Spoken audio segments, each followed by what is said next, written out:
The Joe Rogan Experience. Maybe not. Maybe not.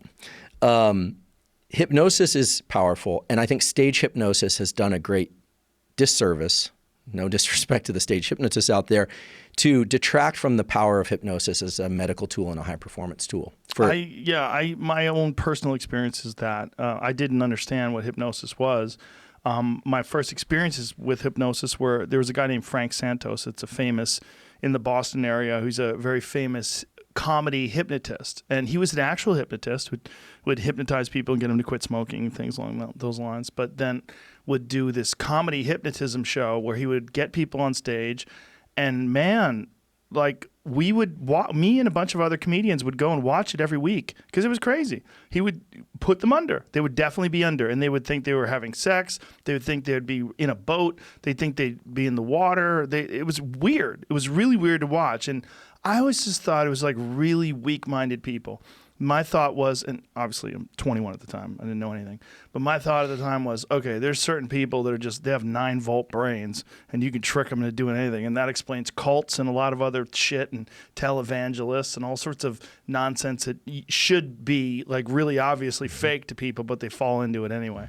And so that's what I thought. I thought it was just really dumb people that he was tricking. Well, some people are more easily hypnotized than others. And it's actually pretty predictable. There's actually a test that we could do right now that will tell you. Yeah.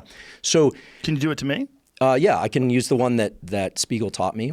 So you look up at the ceiling, and you're gonna look, and now now close your eyelids. You're not very hypnotizable. How's that? Look up one more time, and then close. Yeah. So probably not as hypnotizable. Why? So for people that are very hypnotizable, is that a word? Yes, it is hypnotizable. At least if it's not, then I'm stamping it in. Nowadays, I'll put a Wikipedia entry. It'll be there. Okay. But no, I don't know. I've heard Spiegel use it before. Susceptible to hypnosis. Susceptible to hypnosis. Okay. I asked Spiegel how you measure this, kind of back of the envelope, curbside consult as they call it, and people who are more hypnotizable, their eyelids will flutter in an attempt to go down. The reason is that a lot of hypnosis is anchored on the ability to go into these deeply relaxed states. And some people's autonomic nervous system gets locked in a state of more, more attention and kind of higher levels of alertness or levels of sleepiness. So think about like a seesaw. So you can either be really stressed. So when you're really stressed, like you're analyzing time, you're analyzing space differently, duration, path, outcome, what's going to happen, when's it going to happen, real emergency. The other state would be sleep, right? That's the other extreme. Duration, path, and outcome are essentially non-existent. Space and time are fluid, whatever. The hinge in the middle of that seesaw for some people is very tight. They get locked over here or locked over there. They can't get the energy or they can't de-stress. Hypnosis involves taking somebody from a state of alertness, like you and I are in now, and bringing them into a almost sleep-like state. Now, for some people, their autonomic nervous system isn't that willing to do that. It's almost like the hinge on that seesaw is locked. It doesn't want to budge. And this fluttering of the eyelids is reflective of a peripheral nerve, believe it or not, that originates in the brainstem. That's a central part of the autonomic nervous system.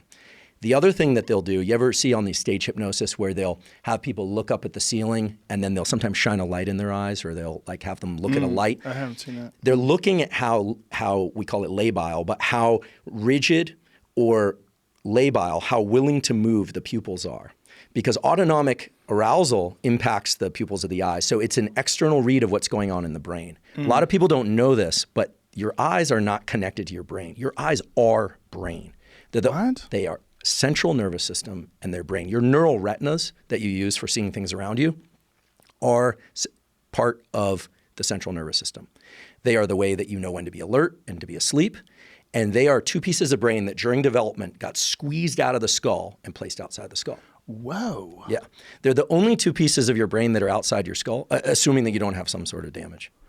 That is fucking crazy. It's crazy. Your eyes are a part of your brain. Yeah, and that's why when people tell me, oh, the eyes are the window to the soul, I'm like, well, look, I don't know about souls, but they are definitely your brain. So when I look at you, and now it's weird because I'm looking at, we're not looking at each other's pupils, right?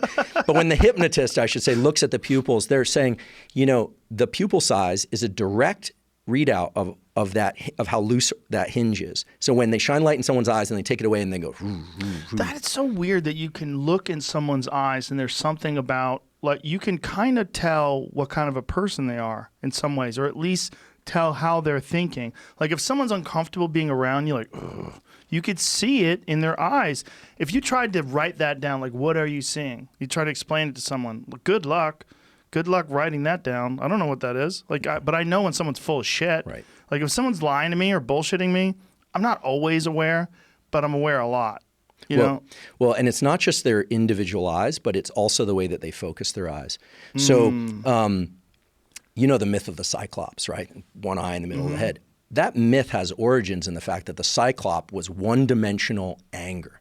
And it turns out that when we experience an increase in autonomic arousal, so let's say we decide we're going to fight, we decide we're going to learn, or maybe even just we're going to write something important. Something's important. Our eyes, the pupils change shape. But because our eyes don't really move in our skull, they actually do what's called foveate in a little bit. There's an eye musculature reflex that gets triggered in. And so you can see this sometimes in people that are getting ready to fight. Their eyes are actually brought inward.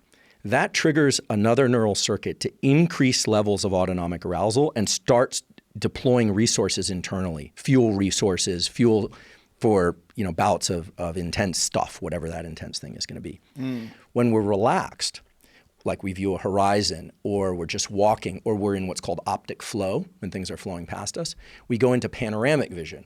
So in panoramic vision, you go out of that soda straw view of the world and you start being able to see the corners of the room, the ceiling, the floor. And that's a relaxed state. So sometimes we're even subconsciously perceiving how stressed or relaxed somebody is, not by necessarily their pupils, although that might play into it. It certainly has a role. But whether or not, based on your prior kind of intuitive knowledge about that person, whether or not they're like Cyclops or whether or not they're in panoramic vision. Wow. And this is important because it changes the way we perceive time. If we are in Cyclops vision, soda straw view, that high intensity, we tend to do two things. One is we tend to be more in tune with what's going on inside us. We start, the brain does this other thing which is called interoception. It's like paying attention to what's going on inside us versus outside us. And when we're stressed, time outside us seems to go really slowly. It's like you're in the security line at the airport and you need to get your flight. It's a very different perception of the person in front of you and what they're doing than when you're relaxed and you got plenty of time. And that's because outside events start to feel slower. This is why after a car crash, people will say, everything was in slow motion. Or I've never actually looked at fighters, but I visited the UFC training center, Duncan French. I went out there and talked to him about this. Shout out to Duncan. Yeah, he's done some beautiful. His graduate thesis is like this beautiful work related to this, although not directly. It has important implications for this, which is when you're in these high adrenaline states, you parse time differently. And when I hear about fighters, say like being able to time the fight, or it's almost like they can see things coming in slow motion. That's because their internal level of arousal is really, really high, but it feels like relaxation. So there's like sleepy, not feeling so good. Everything feels like it's going on really fast. I can't deal with life. Then you ramp up your level of intensity and everything outside you feels like it's going a little slower, or maybe you're matched to that. Like I'm a pretty high intensity guy. When I'm in New York, I feel great, at least before the COVID thing. People walking down the street, I finally feel like the tempo is kind of matched between internal and external. But is that why those high functioning people enjoy Manhattan? Yeah, there's why neurotic people like Manhattan. Yeah, is that what it is? You take a neurotic person, you put them in Manhattan, they're like, oh, yeah, home. Yeah, they love it. Yeah, a lot of my friends that are neurotic, they love it there. Yeah, I come from neurotic lineage. I'm constantly trying to get to the other part of the seesaw, but I get it. I get out of the subway in New York, and I'm like, the walking speed, the speed of everything, I finally feel like internal to external match. Does this thing that connects the fluttering of the eyelids to being able to be hypnotized more easily, does that coincide with a personality variable? Not that I'm aware of. I'd have to ask David. I don't want to throw something out there that's wrong. I'd have to ask him. There's a whole set of personality traits and coping traits that relate to hypnotizability. There's a small subset of people that just cannot be hypnotized. You can't really force hypnotism on people. Is it they cannot, or they are not willing to let themselves be? Because I've been hypnotized. My friend Vinny Shorman, He works with fighters. He hypnotizes. He calls it mental coaching. But and I was like, I want to know what you're doing. Like, he's been on my podcast before. I'm like, do it to me. Let's see what's up. It was very weird. Did you find it beneficial? I think I did. I mean, I only did it once, but I was kind of stunned by it. I'm like, oh, this is a weird state where you're kind of there but not there. Like, it's not like you don't know what's going on. You do know what's going on, but you're in this weird sort of quasi-relaxed, sleepy thing. It's a very unusual state. Yeah. This match of high focus, deep relaxation is not a brain state that we can access very easily without a hypnotist. I mean, there are other ways to do it, but that state would be super beneficial for people wanting to learn something, because it would relax them much more deeply than it would just ordinarily everyday life while you're conscious. That's right. It's taking the two pieces of the plasticity puzzle and putting them in a same event. So I don't think it should be the only way to learn new things, because there are things you can't do in hypnosis, like roll jiu-jitsu. I mean, right. For instance. But as a tool for accessing faster learning, it's quite powerful.